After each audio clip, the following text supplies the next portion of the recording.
Something just happened that I genuinely thought I would not see in my lifetime, and I need you to understand exactly what it means.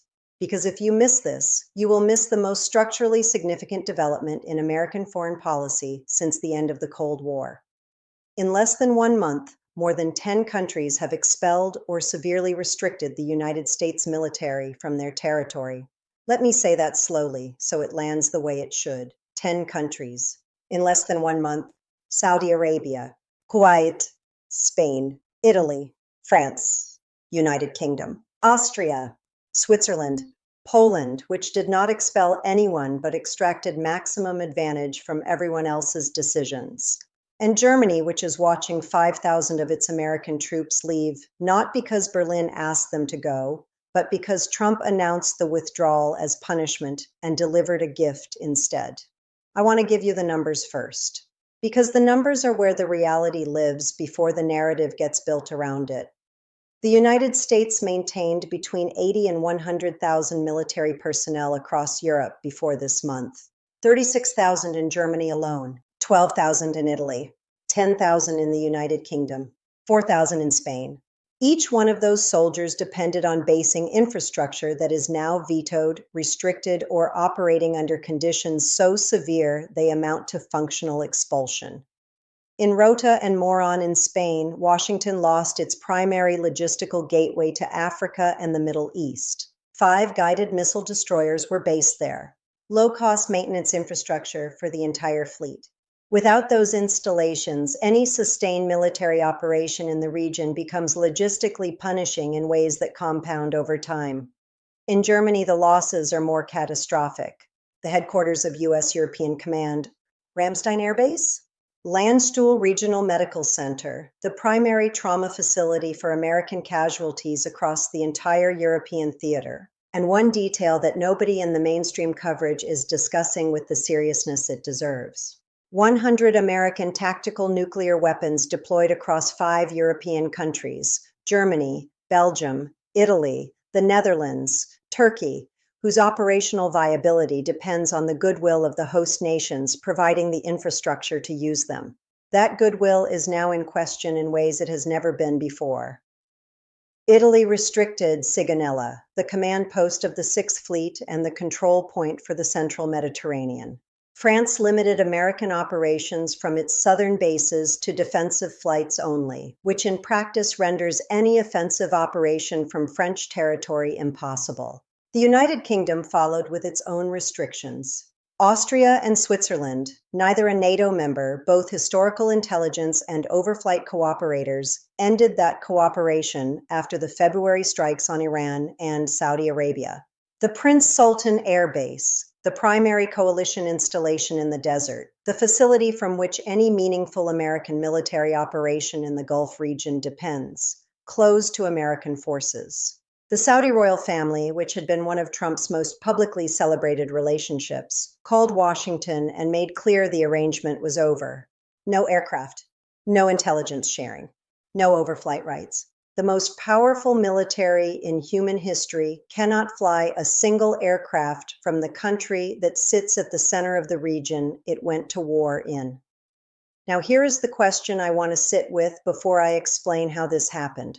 How does a country that spent 80 years and trillions of dollars building the most extensive military basing network in human history lose 10 countries in less than 1 month? The official answer, the one you will hear from Washington, is that allies are being unreasonable, that they do not understand the stakes, that they are prioritizing narrow self-interest over the collective security architecture that American power has provided since 1945. That answer is wrong. And the reason it is wrong tells you everything you need to understand about what is actually happening. These countries did not leave because America is too strong. They left because America has become too unpredictable. And in the grammar of military alliances, unpredictability is more dangerous than weakness. A weak ally you can plan around. An unpredictable ally gets you killed. Let me walk you through how this happened, because the sequence matters even more than the outcome. Spain was the first domino.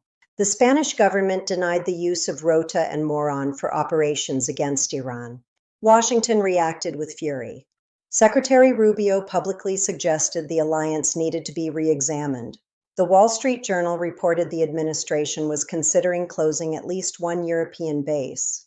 Spain was in the crosshairs. Think about what that sequence communicated to every other American ally watching. Washington's response to a sovereign ally exercising its legal right to decline participation in a specific military operation was to threaten the entire alliance relationship. That threat did not bring Spain back into line. It told every other ally exactly what the cost of compliance looked like. And it told them that the cost of noncompliance, American anger and public pressure, was survivable. Italy watched Spain, and Italy restricted Sigonella. France watched Italy, and France limited its base access. The United Kingdom watched France, and the United Kingdom followed. Germany watched all of them, and Germany's chancellor publicly stated that America was being humiliated by Iran and that the Trump administration lacked a real strategy to end the war. Trump's response was to announce the withdrawal of 5,000 troops from Germany, which he framed as punishment. Berlin experienced it as relief, and then Saudi Arabia. The relationship that Trump had personally cultivated. The alliance that was supposed to be the cornerstone of American influence in the Gulf. MBS called Washington and closed the base. I want to apply the historical parallel here that I think is most precise, because there is one, and it illuminates this moment with uncomfortable clarity. The Suez Crisis. Britain launched a military operation to retake the Suez Canal from Egypt. The operation was militarily successful. British forces achieved their objectives on the ground, and then the world discovered that British power, for all its residual military capability, was dependent on relationships and credibility that had quietly eroded to the point of irreversibility. America forced Britain to stop. The pound came under attack. British allies declined to support the operation. The Prime Minister resigned within months. The empire was over. Not because Britain lost a battle, because the world had concluded, watching Suez, that British power was no longer the reliable foundation it had once been, that the cost of alignment with Britain exceeded the benefit. The basing expulsions of the last month are America's Suez moment. Not because America lost a battle, though the Strait of Hormuz blockade has produced outcomes that fall well short of its stated objectives. Because the world has concluded, watching the Iran war, that American power, for all its residual military capability, is no longer the reliable foundation it once was. That the cost of hosting American bases, the political exposure, the risk of being drawn into conflicts without consultation, the damage to relationships with regional powers, exceeds the security benefit those bases provide. That is a civilizational judgment. And once a civilizational judgment of this kind is made, once enough actors make it simultaneously and visibly, it becomes self-reinforcing. Each expulsion makes the next one more likely, because each expulsion demonstrates that the cost of noncompliance is survivable. And each country that survives noncompliance gives permission to the next one. Now let me walk through the 4 dimensions of this collapse. Because this is not just a military story. It is a military, economic, political, and narrative story simultaneously. And understanding all 4 dimensions is the only way to understand what this actually means, the military dimension. The loss of basing infrastructure in 10 countries does not just reduce American reach. It changes the calculus of what is operationally possible in any future conflict. Without Rota and Moron, sustained Gulf operations become logistically unsustainable. Without Sigonella, Mediterranean coordination is severely degraded. Without Saudi overflight, any strike package targeting Iran has to route through corridors that are longer, more exposed, and more diplomatically complicated. The military infrastructure that took 80 years to build is degrading faster than any adversary could have achieved through direct competition. The economic dimension. Here is where this story arrives at your kitchen table. The basing network was not just a military asset. It was an economic one. American forward bases reduced the operational costs of projecting power, which allowed the United States to maintain military dominance at a price its economy could sustain. When that network degrades, the cost of projecting equivalent power increases dramatically. Those costs flow into the defense budget.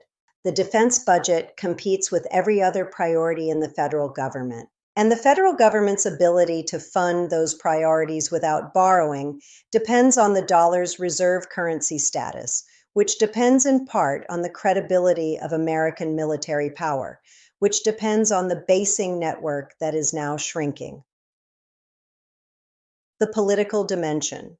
NATO has suspended high-level summit meetings between heads of state for the duration of Trump's presidency. That is not a procedural technicality. That is the most important military alliance in human history, deciding that the American president cannot be in the room when critical decisions are made. France and the United Kingdom are building a parallel military mission in the Strait of Hormuz, negotiating directly with Iran, explicitly without American participation. Canada has deepened its security partnerships with Europe. The institutional architecture of Western alliance that American power constructed and maintained since 1945 is fragmenting in real time. The narrative dimension. Saudi Arabia, the country that for 50 years was the cornerstone of the petrodollar system, the arrangement that has underpinned American financial dominance since 1974, chose mediation through Pakistan over military alignment with Washington. The Gulf states that were supposed to be the foundation of a new American-led regional security architecture are hedging toward China.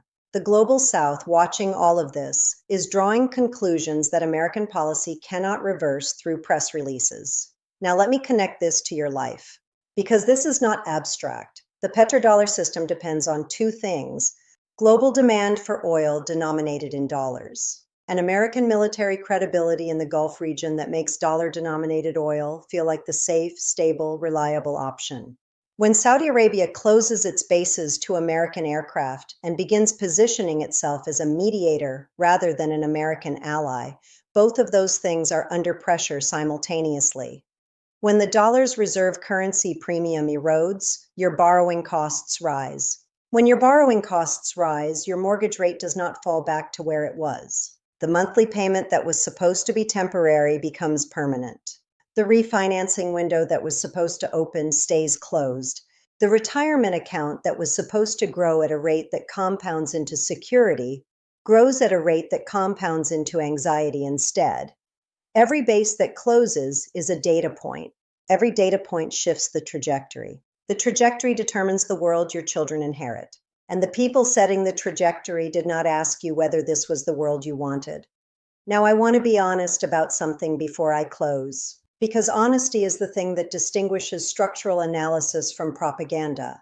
The base expulsions do not mean American power has ended. America remains the most militarily capable nation on earth by an enormous margin. The dollar remains the dominant global reserve currency. The alliances, damaged as they are, have not dissolved.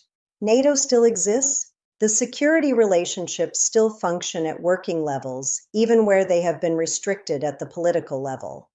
What the base expulsions mean is something more precise and more consequential than collapse. They mean that the cost of American alliance membership, as experienced by the countries providing the bases, has crossed a threshold where the benefit no longer obviously outweighs the cost. And when that threshold is crossed, the direction of travel is set.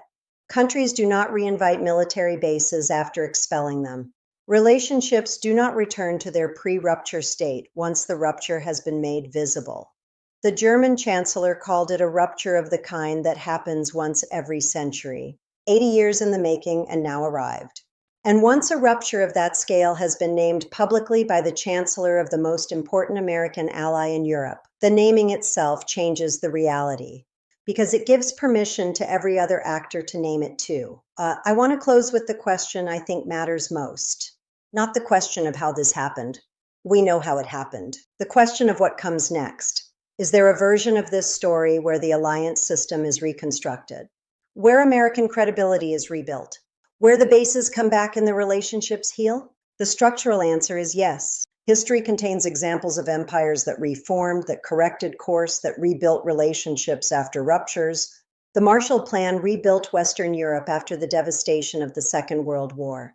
The Nixon opening to China rebuilt American strategic positioning after the catastrophe of Vietnam.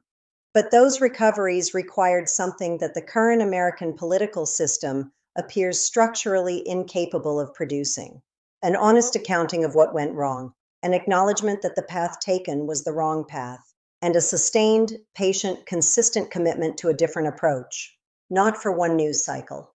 For a generation, whether that reckoning is coming, whether the political system that produced these decisions is capable of producing the correction, is the most important domestic political question of the next decade. And it is a question that goes well beyond any single president or any single war. What we are watching right now in the expulsions and the restrictions and the suspended summits and the Saudi phone call and the 5,000 troops leaving Germany at Washington's own initiative is the world's verdict on 80 years of American leadership. The verdict is complicated. It is not simple rejection. It is conditional. It is a world that still needs American power but has decided it can no longer trust American judgment. And a world that needs your power but cannot trust your judgment is a world that is actively looking for alternatives. China is providing those alternatives. Russia is providing what it can. A European strategic autonomy movement that France is leading is building something new. And the space for all of it was created not by Chinese strategy or Russian pressure. It was created by American decisions. History does not announce itself. It arrives in the form of a Saudi prince picking up a phone and closing a base. And by the time that phone call is on the front page, the decade of decisions that made it inevitable is already behind us. Tell me what you think, because I genuinely want to know where you land. Comment the word Suez if you believe what we are watching is America's 1956 moment. The moment the gap between perceived power and actual influence became undeniable to the world. The moment that, looking back, will be identified as the inflection point. Comment the word recovery if you believe the damage is real but reversible. That American power is resilient enough, the alliances durable enough, the relationships deep enough that this rupture can be healed by a different approach. I read every comment. Subscribe if you have not already. Share this with someone who is watching individual news items and missing the civilizational pattern they add up to. The next update comes when the next major piece moves. Stay sharp. The pattern does not lie.